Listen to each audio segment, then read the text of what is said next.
They called him the Napoleon of Africa. But unlike Napoleon, he didn't have factories, cannons, or an empire behind him.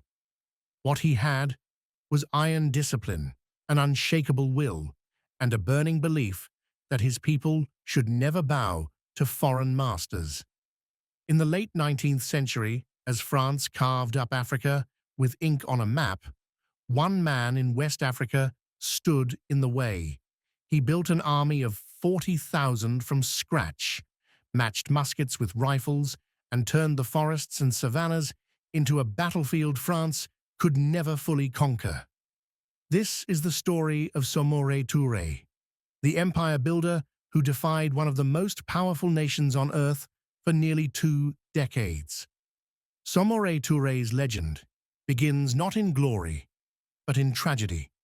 Born around 1830 in what is now Guinea, Samori grew up in a family of traders.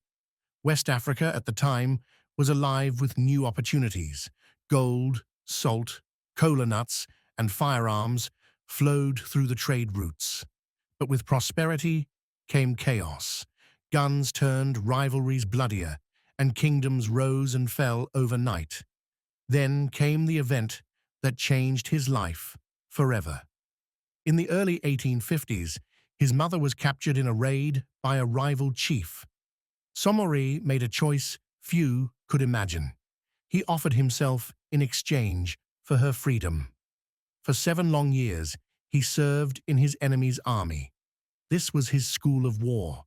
He learned discipline, weapons handling, cavalry tactics, and above all, how armies were built and broken. When he finally secured his mother's release, Samori was no longer a trader's son. He was a hardened warrior, determined to lead his people, the Mandinka, out of division and weakness. The spark of resistance had been lit. Samori began building an army, one soldier at a time. What started as a band of volunteers grew into the formidable Sofas, a professional standing army unlike anything else in West Africa at the time. Disciplined infantry, lightning-fast cavalry, and strict chains of command gave Samori a military machine feared across the region. At its peak, his army numbered between 30,000 and 40,000 men. But Samori was not just a warlord, he was a state builder. Through conquest and diplomacy, he united clans under his banner and by 1878 declared himself farmer or military monarch of the Wassoulou Empire. He built his capital at Bisandougou, controlled the rich Bure goldfields, and even divided his empire into 162 districts ruled by loyal governors. Religion became his glue. A devout Muslim, Samori declared himself Al-Mami, religious as well as political leader. Mosques rose across his territory, Islamic schools spread knowledge, and unity grew under faith. He wasn't just building an army, he was building a nation. If you're learning something new about Samori Touré, hit that like button right now. It tells us to keep uncovering the hidden heroes of Africa's history. And don't forget to subscribe so you never miss a story. Samori's empire had barely taken shape before the storm arrived. After the Berlin Conference of 1884, France pushed deeper inland, determined to make West Africa theirs. But where they expected quick victories, they found Samori. The Mandinka Wars began in 1882. For 16 years, he resisted French expansion with relentless ingenuity. At first, his disciplined soldiers shocked the French with early victories, but Samori knew better than to fight a war of attrition against an industrial superpower. Instead, he adapted. He waged guerrilla warfare. His cavalry raided French supply lines. His infantry melted into the forests, striking and vanishing. And when retreat was inevitable, Samori scorched the earth, burning villages, destroying crops, and leaving nothing for the advancing enemy.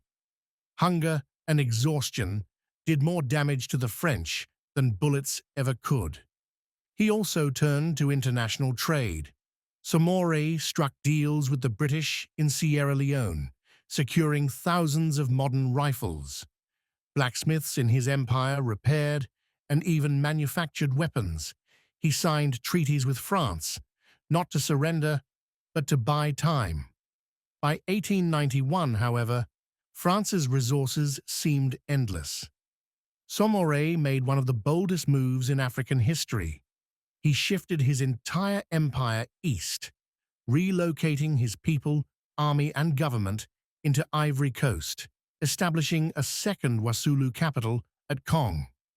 It was a strategic masterstroke, prolonging his fight for several more years. But time was not on his side.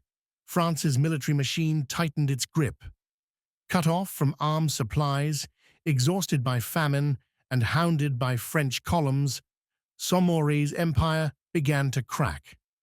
On September 29, 1898, French forces finally captured him in his camp at Guinea. Exiled to Gabon, Samori Touré died of pneumonia 2 years later, far from the empire he had built. Yet his story did not end in defeat. Samori's resistance became legend. For generations, griots sang of the warrior king who defied Europe's might, and his bloodline carried that defiance into the 20th century.